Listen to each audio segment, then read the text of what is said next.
कल की 10वें अवतार का उदय 28 फरवरी 1919 गांव संभल। यह सच है कि दुनिया का सबसे बड़ा बोझ पिता के कंधों पर जवान बेटे के आरती का होता है, लेकिन कच्ची उम्र के एक लड़के के लिए अपने जवान पिता की चिता मुखाग्नि देना भी कुछ कम दर्दनाक नहीं है। मैं अपनी बात कर रहा हूँ। मेरा नाम रमन्नाथ त्रिवेदी है। मेरी उम्र 17 वर्ष है और मैं अपने पिता बिंदेश्वर नाथ त्रिवेदी के अंत्येष्टि करके लौटा हूँ। मेरे कपड़ों पर चिता से उड़ी राख लगी है। मेरा चेहरा चिता की गरम से तमतमा रहा है और जलती लकड़ी से उड़ती चिंगारियों की चिटचिट अब तक मेरे कानों में गूंज रही है।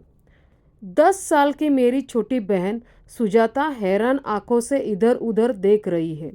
वह अभी पिता की मौत का सीमित अर्थ ही नहीं समझती है। उसे बताया गया है उसकी पिता भगवान के पास चले गए और अब कभी नहीं लौटेंगे। मौत के असली दर्द को समझने में उसे थोड़ा और वक्त लगेगा। मेरी माँ सुशीला देवी ज़मीन पर बैठी है। मेरे पिता की मौत की खबर उनके शव के साथ ही घर पहुंची थी। उन्हें निष्प्राण देखकर माँ बहुत रोई। उनके गालों पर आंसुओं के सूख जाने से नमक की परत जम गई है। माँ ने वह परत अब तक नहीं हटाई है। उसे कोई नहीं हटा सकता। वह समय के साथ अपने आप झड़कर गिरेगी। घर का चूल्हा ठंडा पड़ा है। माँ जानती है कि उसे फिर से गर्म करने के लिए बहुत मेहनत करनी पड़ेगी। माँ मेहनती है। मुझे विश्वास है कि एक दिन चूल्हा फिर जलेगा। मैं अंत्येष्टि के बाद थका हारा लौटकर मुंज की चारपाई पर बैठा हूँ। मेरी आंखें अपने छोटे से बिखरे परिवार को देख रही है, लेकिन मेरा मन बार बार मरघट की ओर दौड़ रहा है। मैंने अपने बीमार पिता का दुर्बल और जीर्ण शव कंधे से उतारकर नीचे रखा तो मुझे बिल्कुल नहीं लगा कि वह किसी 6 फीट ऊंचे 37 वर्षीय हट्टे कट्टे फौजी का जिस्म था। वह इतना कमज़ोर कैसे हो सकता है? उस जवान शरीर का बुढ़ापे और रोग के इतने चिन्ह एक साथ नहीं उभर सकते थे। वह स्वाभाविक मौत नहीं थी।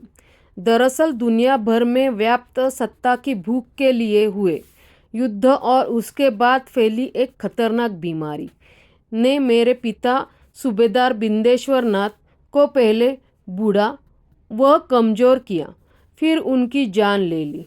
मेरे पिता बिंदेश्वर नाथ त्रिवेदी सन 1900 में सेना में भर्ती हुए थे। मैं उसके 2 वर्ष बाद यानी सन 1902 में पैदा हुआ। घर का पहला बच्चा और वह भी लड़का। समाज कैसे भी हो, लड़का लड़की में शुरू से ही भेदभाव कर रहा है। हमारा छोटा सा गांव संभल इसका अपवाद नहीं था। पिताजी ने गांव भर में मिठाई बंटवाई। 7 साल के बाद यानी 1909 में जब मेरी बहन सुजाता पैदा हुई तो माँ बहुत खुश थी, लेकिन पिताजी के चेहरे पर से पहले से ही प्रसन्नता गायब थी। उन्होंने घर में पूजा करवाने के बाद आसपास के घरों के प्रसाद तो बांटा, लेकिन सुजाता के आने पर गांव वालों को मिठाई नहीं मिली। मेरी माँ बहुत भली और सीधी है। उन्होंने इस बात का बुरा नहीं माना। मैंने कारण पूछा तो वह हंसकर सिर्फ यह बोली कि अभी नहीं, लड़कियों का ब्याह होने पर पिता के सिर से बोझ उतरता है, तब मिठाई बांटी जाती है। उस दिन मुझे समझ में आया कि जन्म के समय से ही लड़कियों को बोझ लड़कों से ज़्यादा होता है। पिताजी अपनी मेहनत और दिलेरी के दम पर जल्दी सूबेदार बन गए थे।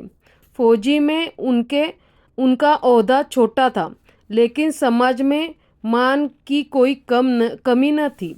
पिताजी जहाँ निकल जाते गांव के लोग उन्हें झुककर सलाम करते थे। उनका सम्मान फौज के कप्तान से कम नहीं था। वर्दी का बड़ा रौब होता है, लेकिन हमें उनकी दिलेरी और वर्दी की बड़ी भारी कीमत चुकानी पड़ी थी। यह कैसे हुआ, इसके लिए आपको थोड़ा पीछे ले जा चलती हूँ।